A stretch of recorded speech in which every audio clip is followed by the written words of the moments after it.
नारी यहाँ पे नारायण है, हर मथे की बीजी अख है, नारी धरती दी कविता है, कुल भविख नारी दे हथ है, कुल भविख नारी दे हथ है।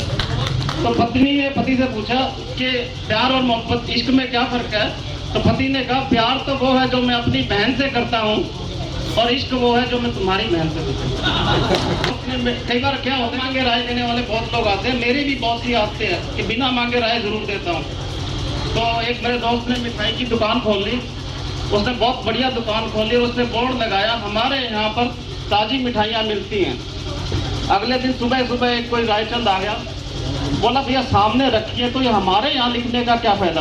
बोला फिर क्या करूँ। बोला मिटा इसको, हमारे यहाँ और लगता है। तो उसने हमारे यहाँ मिटा दिया। तो वहाँ लिखा था ताजी मिठाइयाँ मिलती हैं। अगले दिन फिर एक और रायचंद आया, बोला ताजी लिखने से डाउट होता है कि तू बासी भी बेचता है। बोले नहीं मैं तो ताजी बेचता हूँ। बोला फिर ये क्यों लिखा रखा, मिटा इसको। तो अब वहाँ लिखा था मिठाइयाँ मिलती हैं। फिर अगले दिन एक और आया, बोला सामने शोकेस में रखी है, पहले बंदा शोकेस में देखेगा ऊपर मिठाइयाँ पड़ेगा। बोला शोकेस में देखेगा। बोला फिर ऊपर क्यों लिख रखा है, मिटा इसको। अब वहाँ लिखा था मिलती हैं। तो अगले दिन फिर एक और आ गया, बोला मिलती हैं, पॉकेट में मिलती हैं। बोला नहीं पैसे देके मिलती हैं। बोला मिलती हैं, कोई मैसेज अच्छा नहीं जाता, इसको मिटा। अब वहाँ लिखा था सिर्फ हैं।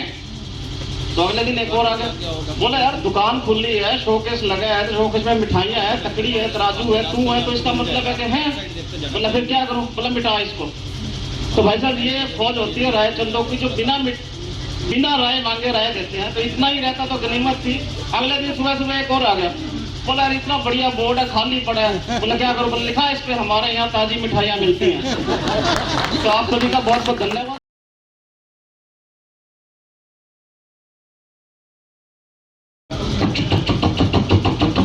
भागे चले जा रहे थे, भागे जा रहे थे। तो किसी ने उन्हें रास्ते में रोक लिया और उसने पूछा यार क्यों भागे जा रहे हो, क्या हो गया। बोले बड़ी मुश्किल से जान बचा के आए। बोले क्या हो गया था। बोले यार संडे का दिन था, बड़ा दिल कर रहा था पिकनिक मनाने का, तो हमने सोचा क्यों ना पिक्चर देख के आ जाए। हमने रिक्शा करी और थिएटर में पहुंच गए पिक्चर देखने, शोले। तो हम बड़े इत्मीनान से, हाथ में हमारे कोल्ड ड्रिंक थी, पेप्सी थी, कुरकुरे खा रहे थे और पिक्चर देख रहे थे। तो इतनी देर में एक डायलॉग बजा, बसंती इन कुत्तों के सामने मत नाचना। बड़ी बेइज्जती सी हुई हमारी। तो आखिर हम भी जानवर हैं, कमाल है, हमारे सामने इन कुत्तों के सामने मत नाचना। क्यों भाई, पैसे दे के आए बसंती का डांस देखने के लिए। फिर भी हमने हिम्मत करी, कोई नहीं, बैठे रहे हम। इतने थोड़ी देर में बीच में इंटरवल होने तक एक सीन और आ गया, कुत्ते मैं तेरा खून पी जाऊंगा। हमारी तो जान एकदम ठक ठक ठक। फिर भी हम बैठे रहे, हमने हिम्मत जुटाई, हम बैठे रहे। और इतनी देर में, थोड़ी देर में हमने क्या देखा कि क्या डायलॉग है, अरे ओ सांबा जरा उठा तो बंदूक और लगा निशाना इस कुत्ते का। और फिर उसके बाद तो जी हमारे से नहीं हुआ। मैं चाहूंगा एक बारी एक बस के अंदर कुछ लोग सफर कर रहे होते हैं, उनमें एक बिहारी बैठे होते हैं।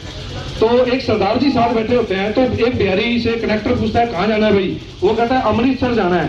सरदार जी उसके खींच के थप्पड़ मारता है, ठा। बोले साले श्री अमृतसर साहिब नहीं बोल सकता तू। वो बेचारे का लगता है थप्पड़ मारता है। दूसरा बिहारी से पूछता है कंडक्टर कहाँ जाना है। कहता है जी श्री चंडीगढ़ जाना है, श्री चंडीगढ़ साहिब जाना है। तो ताजी खींच के मारता है, साले तेरे बाप की शहीदी हुई थी, श्री लगा रहा है तू चंडीगढ़ के साथ में। अब तीसरा जो बिहारी होता है वो सोच में पड़ जाता है, क्या करूंगा मैं, क्या जवाब दूं। वो कंडक्टर उससे कहाँ जाना है, कहता है ये ले पैसे भाई सरदार से पूछ ले। सरदार खींच के मारता है, साले जी तेरा बाप लगाएगा साथ में। Thank you.